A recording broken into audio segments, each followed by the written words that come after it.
is Killer Innovations, a show about ideas, creativity, and how you can innovate. Welcome to the Innovator's Garage, where you learn to create your next game-changing killer innovation.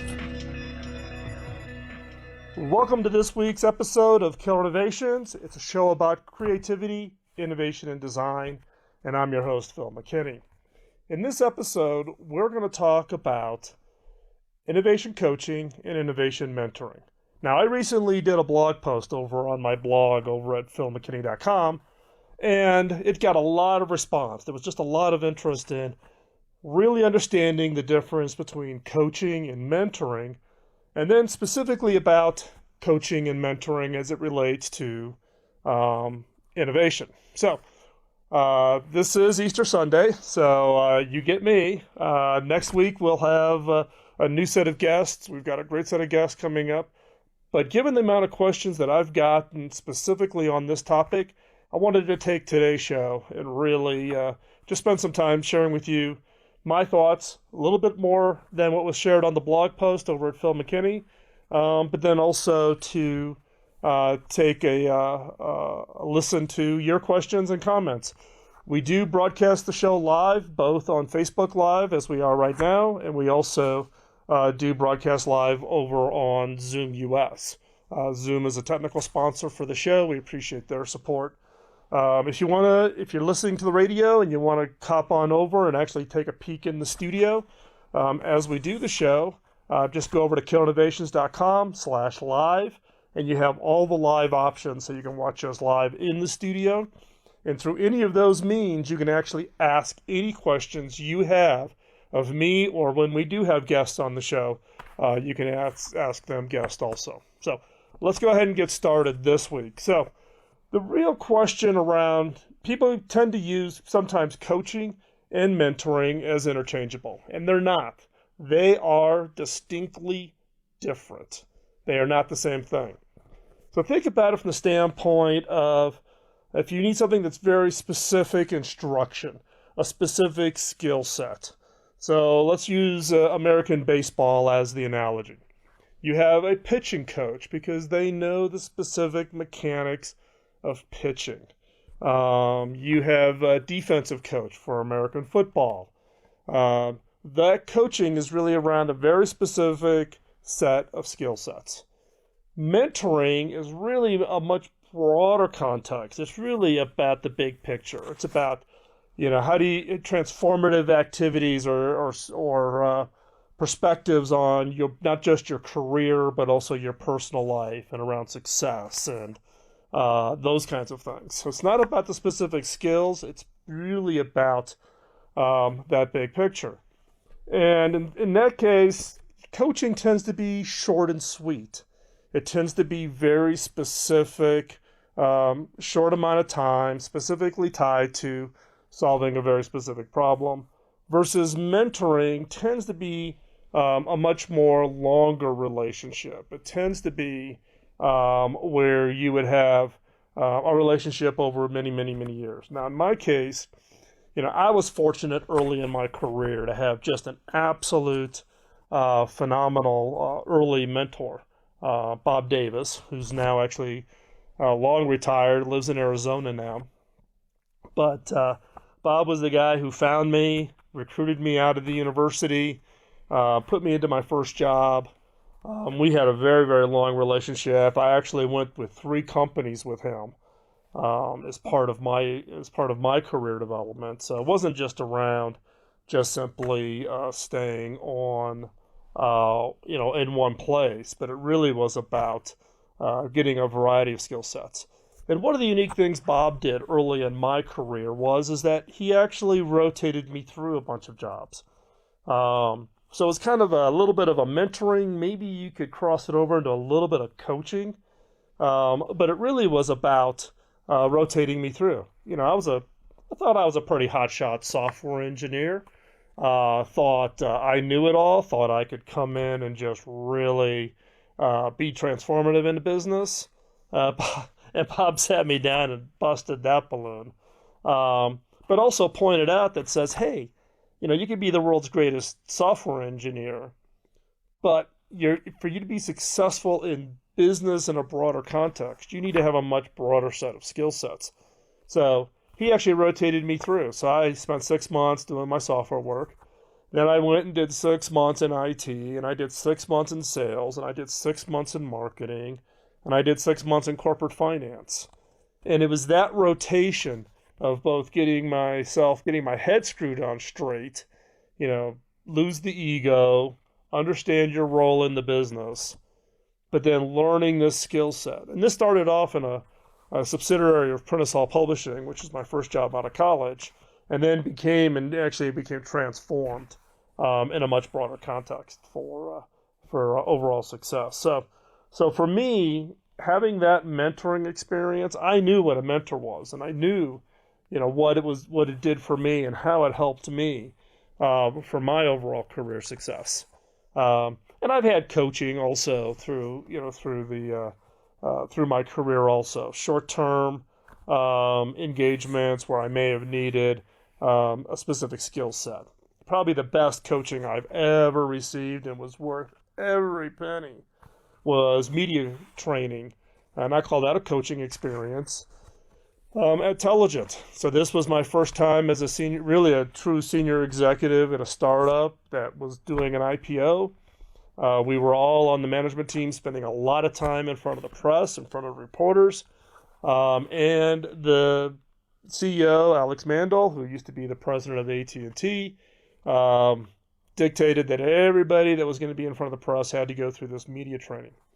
This was probably some of the most intense media training I have ever had in my entire career, but it was the best and most impactful. And that is primarily driven from the fact that they actually put you through the normal pressure sequence that you would have in an interview. So they would, ask you easy softball questions, and then they would ask you some, harder questions. They would try to trip you up. They would word the questions in weird ways to try to confuse you. We also ended up with certain private information having been fed to these reporters, and these were real reporters whose names and faces you would recognize from things like 60 Minutes and 2020 and Fox News. They actually used real reporters to ask these questions in these mock experiences to try to really get you out of the fact that this was training and make you really feel like it was real. And so they would actually feed these reporters private information, things that just would never be known, and they would then in turn ask those questions in the interview to try to make you trip up, get you flustered, get you to say something you shouldn't have said. I can tell you when I got done with that training, I literally had sweat through my shirt. I had sweat through my sport coat. It was intense. But that coaching that I received on that quote media training was some of the best that I've ever received, and it actually helped prepare me for doing things like doing this podcast, but also the way I interact with the press. And given that I spend a lot of time talking to reporters and etc., that training has been absolutely instrumental. Now, when it comes to your own coaching and mentoring, the one question you have to ask is how much involved is your employer? In some cases, the coaching and mentoring that I do may actually be funded by the employer. The employer may call me up and say, hey, Phil, we got this guy. He's trying to put together the innovation team. He seems to be struggling a little bit. Would you be interested in taking him on as a mentoring? So in this case, the employer is paying me. In some cases, individuals will reach out to me directly to do coaching and mentoring. And that really then determines, what that level of engagement is. However, it doesn't matter who's paying, the conversation is confidential with the individual. It doesn't get shared with the employer, even if the employer is paying for it. It has to stay confidential. And you've got to find coaches and mentors that truly understand that. So just to give you kind of really quick checklist, if you're looking for specific skills or outcomes to a very specific challenge, like media training, you're looking for a coach. If you're looking to develop kind of, let's say, innovation leadership among your current staff, that's mentoring. So that's, if you're trying to build up, leadership, because leadership is more than just a skill. There's much more to leadership that needs to be built up. So mentoring is less specific, and it's things like those leadership characteristics that we typically think of mentoring. So again, that's the difference between coaching and mentoring. We're going to go into the next segment of the show, and we're going to talk specifically about coaching and specifically about mentoring. So stay right where you're at. We're going to be right back. We're going to take this quick commercial break. When we come back, we're going to pick up where we left off, talking about innovation, coaching, and mentoring. So stay right there. If you've got a question on Facebook Live, go ahead and post that question. And when we come back, we'll continue the conversation. You're listening to Killer Innovations on the BizTalk Radio Network.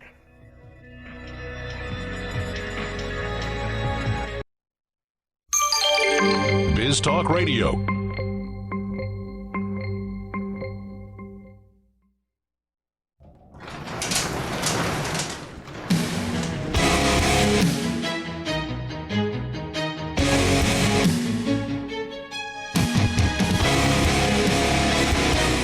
This is Killer Innovations, a show about ideas, creativity, and how you can innovate.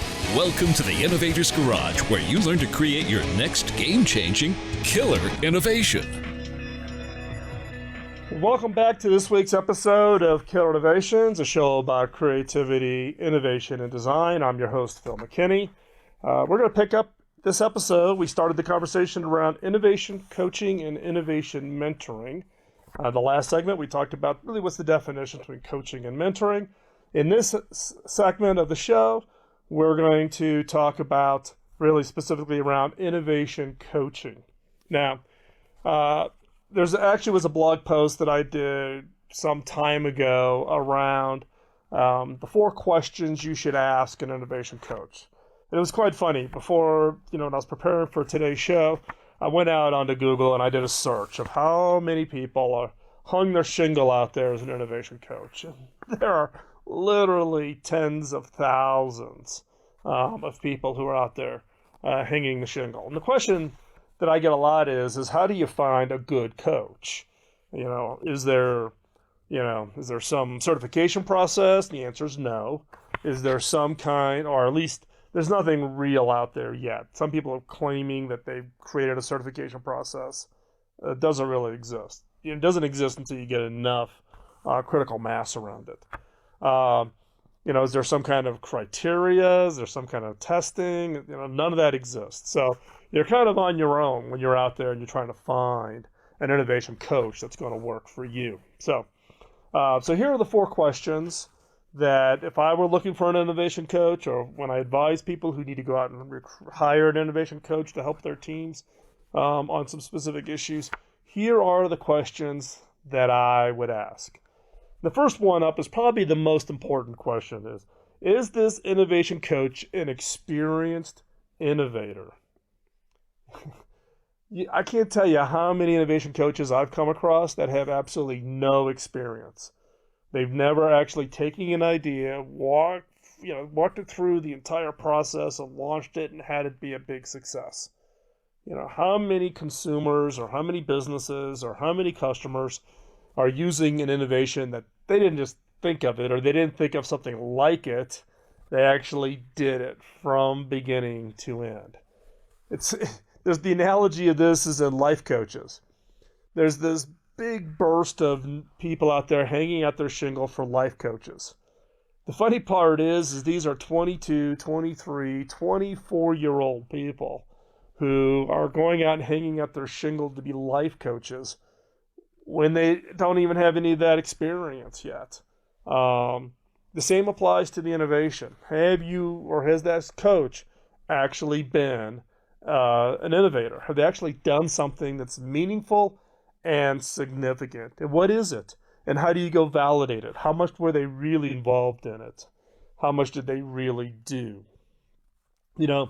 I started off my early career at Computer Sciences Corporation as a consultant, and a consultant primarily to the wireless side of the industry. Now, early in the career, I was a young consultant, right? I'm like every other young consultant. They hire you by the busloads. They stick you onto airplanes. You fly around the world. And you're that young kid who's going to come in there and tell some leadership team that's got 25 years experience, what they're doing wrong and what they shouldn't do. And I can give you the perspective of having started there and then shifting over to actually having the operating experience. When I went to Telligent, I came from a consulting background to the operating role and did an operating role for 5 years.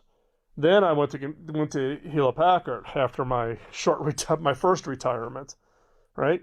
And actually, started off in the, helping HP organize itself post the Compaq merger and then being named CTO. And then actually having to run R&D and actually run the innovation teams and actually live it. And let me tell you, the expertise and experience you get from the other side of doing it versus the front side of consulting about it, distinctly different. And so therefore, living through that whole experience is what's prepared me for where I'm at now. Looking at innovation coaches who have no experience, I would just stay away. Let them go get their experience on somebody else. Let them actually go work for a company where they drove innovation or drove that development. Second question on here is, who else are they coaching? Are they coaching companies that are competitors to yours in the same market? Are they an innovation coach in cosmetics and you're a consumer electronics company? That's different innovation experiences and different innovation expertise.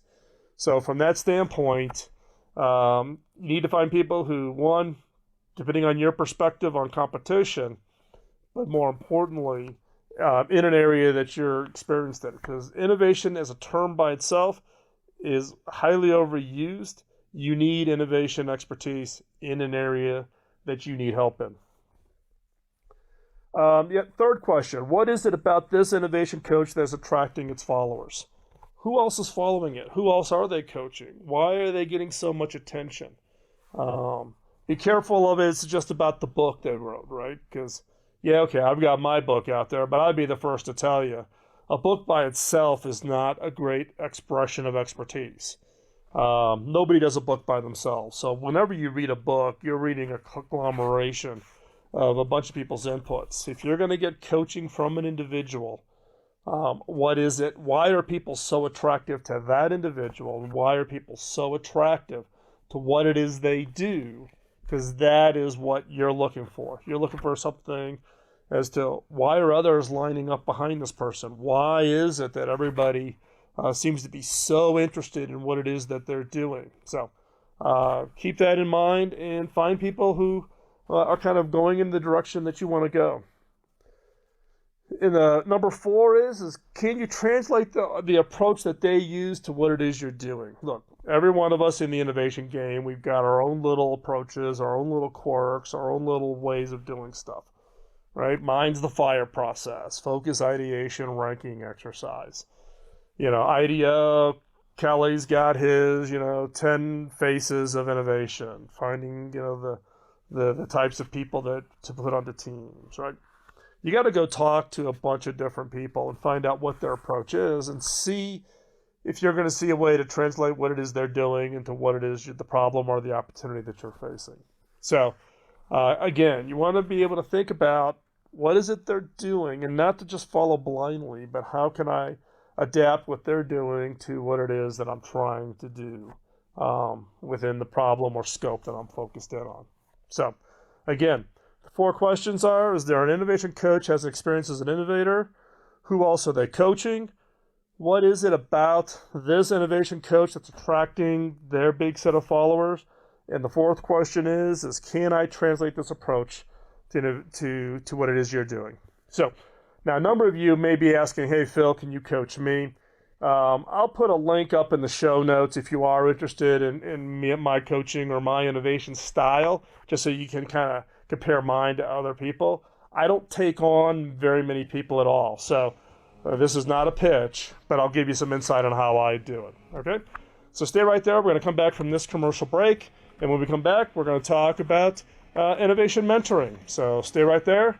And we'll be back after this short commercial break. You're listening to Killer Innovations on the BizTalk Radio Network.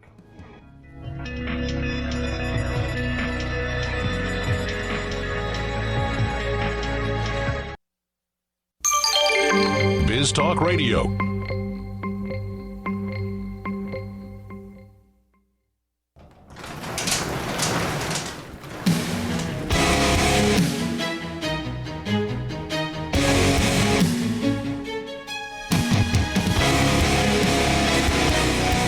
This is Killer Innovations, a show about ideas, creativity, and how you can innovate. Welcome to the Innovator's Garage, where you learn to create your next game-changing killer innovation. Welcome to this week's episode of Killer Innovations, a show about creativity, innovation, and design. I'm your host, Phil McKinney. In this segment of the show, we're going to talk about the whole role of innovation mentoring. Now, in the first segment, we talked about the difference between coaching and mentoring.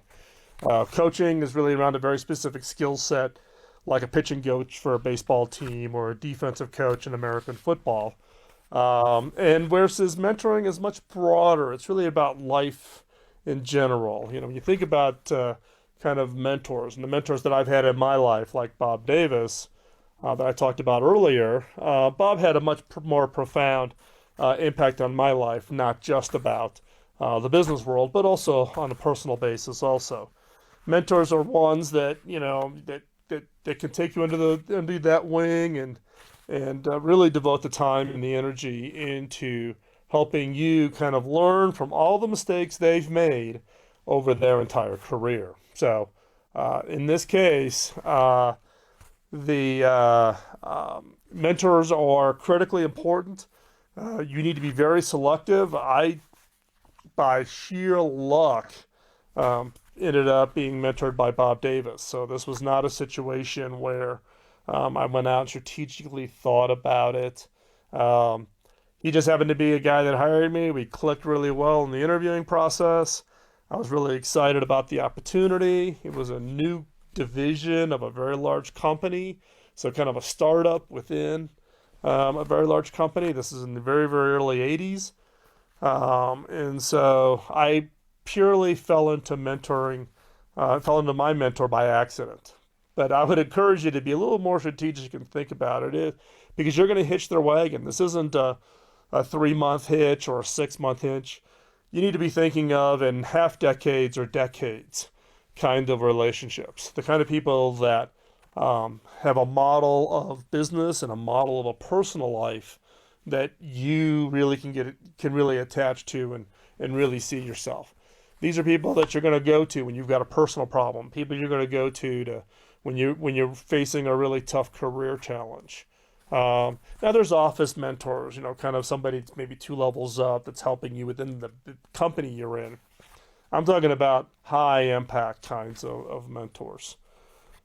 So some of the questions when you want to try to figure out whether a specific mentor is one that you're going to click with is asking the mentor, what do you wish you knew at my stage? So if I was a young executive or a young engineer coming into an organization, and I saw an executive who I just thought they really had it all together, both their personal life and their professional life, their family life, their prioritization of decisions, etc. This is the question I would ask them. I'd go out and say, you know, what do you wish you knew at my stage? Because guess what? All of us, you know, hindsight is 20/20.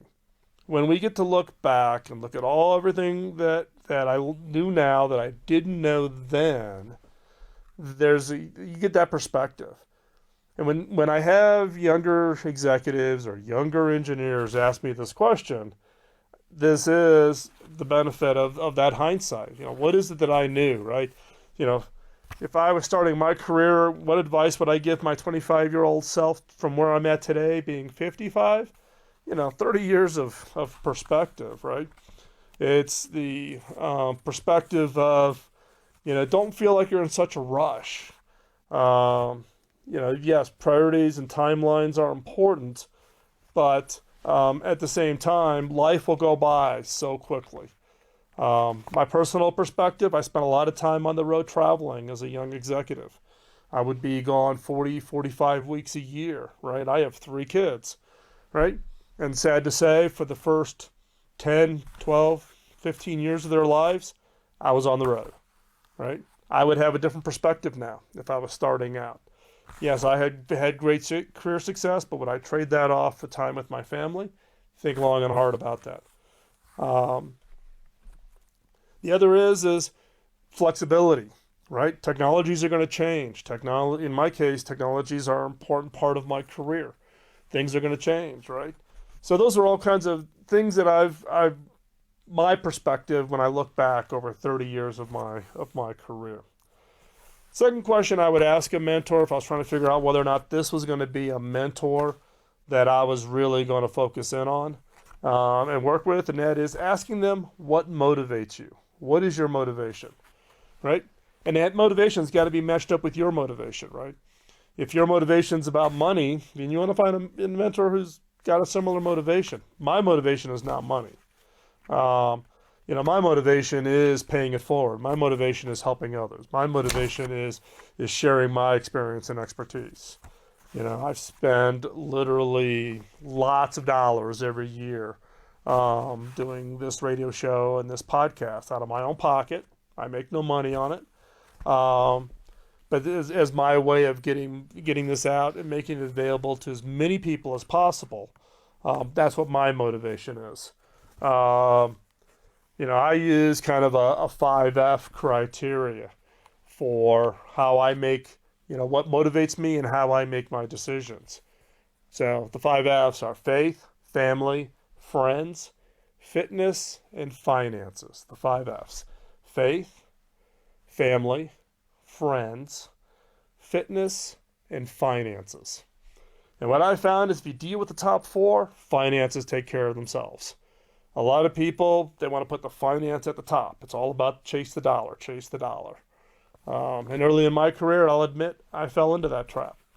It didn't get me anywhere. When I got my priorities and my criteria set up right, everything started to change for me. That's when my career really took off. So again, that's just mine. But every mentor has this kind of a criteria in how do they prioritize, how they make decisions, what motivates them. You want to find a mentor where you can match up to them. The third question is what difficulties have you experienced and how did you get past them, right? We've all had, career challenges, right? We've all gotten fired from jobs. We've all gone with companies that shut down, went bankrupt, whatever. We've all worked for hard, difficult bosses. We've all had challenges in our relationships, whether it be with your spouse, with our kids, our parents, all those challenges, right? And so, if someone says, I've got it all figured out and never had an issue, run the other direction. That's not a mentor you want to engage with. You want a mentor also that's going to open up and share with you their real experiences, right? Like how do you deal with conflicting prioritizations between family obligations and work obligations, right? What tools and tricks can they give you on how to handle those kinds of situations, those kinds of things. So again, what difficulties have you experienced and how did you get past them?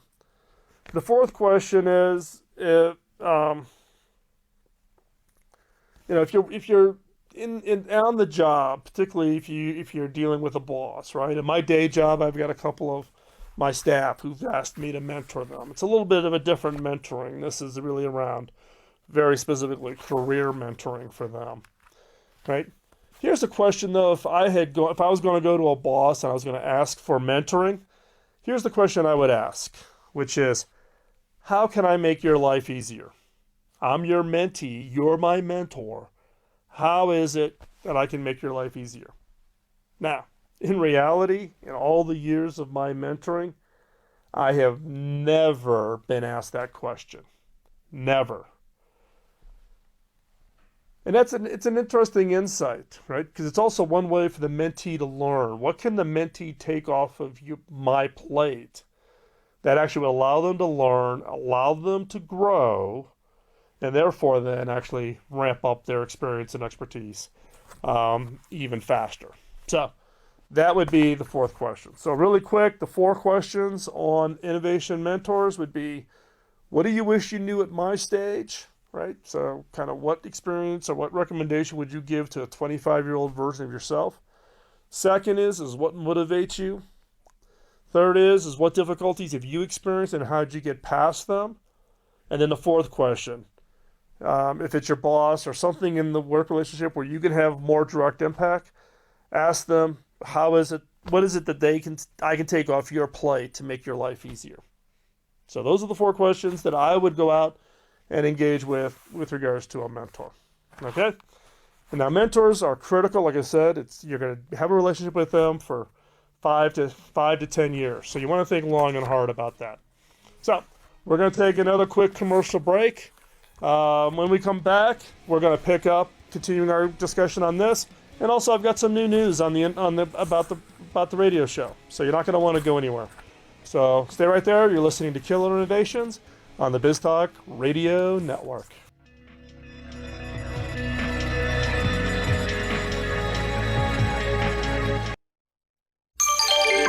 BizTalk Radio.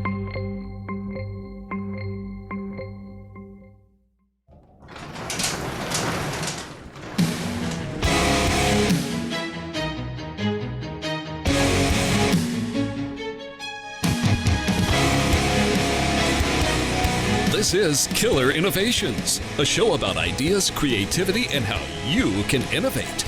Welcome to the Innovator's Garage, where you learn to create your next game-changing killer innovation. Welcome back to this week's episode of Killer Innovations, a show about creativity, innovation, and design. I'm your host, Phil McKinney. This week we were talking about innovation coaching and innovation mentoring. And we spent the first segment kind of giving you the difference between coaching and mentoring. There's actually a blog post that I did over at philmckinney.com that goes into more detail. I'll put links into it in the show notes for you. But then we also went into more specifics. What are the questions you should ask if you're going to go out and looking for an innovation coach? And then the questions you should ask if you're looking for an innovation mentor. Both of those sets of questions are also part of previous blog posts over at Phil McKinney. So I will link to those in the show notes at Killer Innovations for today's show so that you can actually click back over to Phil McKinney. You can find the blog post, find the questions, and there's some more background information around the structure of these questions and why I think these questions are important when you are out trying to select an innovation coach and an innovation mentor. In the show notes, I'll also include a link to some information about the coaching and mentoring that I do. I'm not out recruiting for new clients for coaching and mentoring. My time is pretty limited. I only do a very small set, a handful of people on any given time, just because of the bandwidth. But if you're interested in just hearing how I do it, let me know. Now, with that said, there have been so many requests for people wanting to do phone calls with me or get my advice, and I get emails, and I try to respond to them all. So if I haven't responded to you, I apologize. I literally try to respond 100% of the time.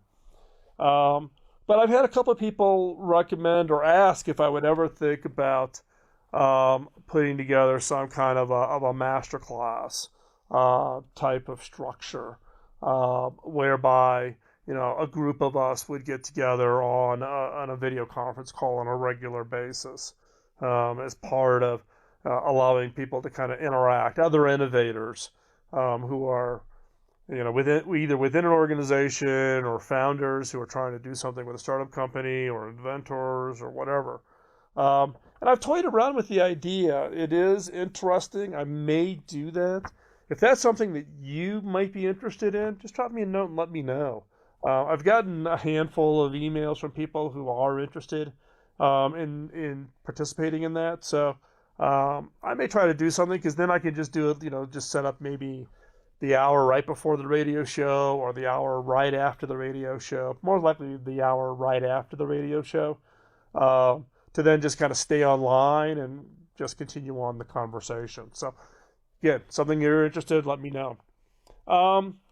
Now, one of the things that I try to do, the reason why I do the show is because of my mentor, Bob Davis, and you heard about that earlier. Later in my life, I went back to Bob and said, how do I pay you back? You invested so much time and so much energy into my career. How do I pay you back? And Bob actually laughed. He's like, hey, Phil, you can't pay me back. I'm late in my career. I'm retired now. what you need to do, Phil, is pay it forward. You need, just as I invested in you, you need to go find people that you can go invest in. And I'm proud to say that I actually, have done a fair amount of mentoring, particularly with my college interns that come in. I'll bring in, at HP, we would have a couple hundred interns during the summer, and I actually would pick one or two of them and actually have them live in my house with me. Yes, they would actually live with me. My wife goes away for the summer. She's a camp nurse, so she volunteers at kids camps during the summer. But I actually had interns who actually lived in the house with me. And I'm proud to say that it's those interns that I selected and ones that I invested a significant amount of time on, I still have very close relationships with. I had one who actually lived outside the country, flew his fiance to meet with me because he wanted me to meet his fiance, and this is before, early in their relationship, because of our relationship. I've got other mentors that are 30, 25 years ago who have gone on to have just absolutely phenomenal careers, not because of something I did, but just because of their natural ability, and maybe I played a little bitty small part in steering them in the right direction. And so, mentoring is incredibly important to me. But one way I actually share this expertise is through this show and through this podcast. This week is the last week for season 11. Next week, we will be starting season 12 of the Killer Innovation Show.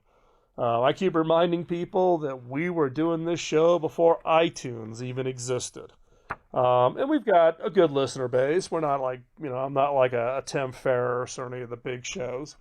But, the fan base, you've all been extremely loyal to the show. And without that listener base, the Killer Innovation Show just would absolutely not exist. And so I just wanted to extend and say thank you. If you've got ideas and things that you want in season 12, just drop me a note, phil@killerinnovations.com.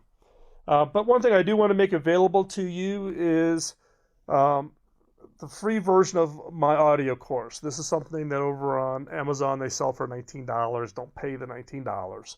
You can get it for free. All you need to do is text the word innovate to 33444, or you can go over, if you're outside the US, go to killerinnovations.com/innovate.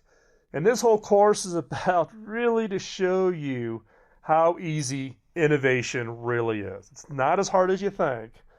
It's why we do the show. It's why I'm making the audio course available to you for free. It's why I wrote the book, right? To show you how easy innovation really is. Anybody can do it. You can do it. So go over there, get the course for free, and take advantage of that. The one thing that I would ask, we do this all for free. The content is free. 100% of my author royalties get donated to charity. This is not a moneymaker for us. But what I would ask from you, though, is tell other people about the show. Spread the word. Pay it forward by passing around the information about the Killer Innovation Show. And take the 20 seconds to go over to iTunes and give us a comment and give us a rating. I would really, really appreciate that. So stay tuned. Next week, it's the start of season 12 of the Killer Innovation Show. Look forward to spending that time with you next week. And until then, keep on innovating, and don't let the innovation antibodies get you down. This is Phil McKinney. You're listening to Killer Innovations on the BizTalk Radio Network. The opinions you hear on Biz Talk Radio are those of the hosts, callers, and guests, and do not necessarily reflect those of this station, Biz Talk Radio, its management, or advertisers. The information on Biz Talk Radio does not constitute a recommendation, offer, or solicitation to buy or sell any product or service. If you have any questions about Biz Talk Radio, contact us at 817-274-1609 or at biztalkradio.com. Biz Talk Radio.